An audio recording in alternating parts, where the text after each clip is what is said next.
Ang akala ko, sa akin lang umiikot ang kanyang mundo. Yun pala, pinaikot niya lang ako.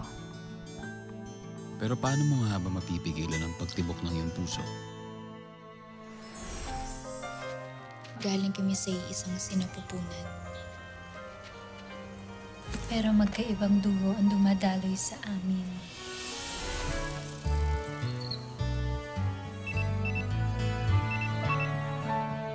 Kahit magkalayo tayo, Pwede pa rin naman mag-bonding as one family eh. Itinuring ko siyang tunay na anak. Ako ang tumayong tatay. Ako rin ang nanay.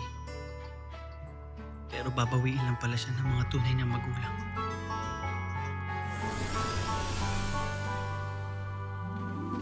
Siya ang BFF ko. Masaya ako kapag nandyan siya. Sana lagi lang kami magkasama. Di na maghihiwalit. Kami ang best friends forever! Handa akong ibigay ang lahat sa kanya. Pero hindi ko masusuklian dahil mas mahalaga sa akin ang kapatid ko. Wala akong kinuha na hindi nila ibinigay sa akin.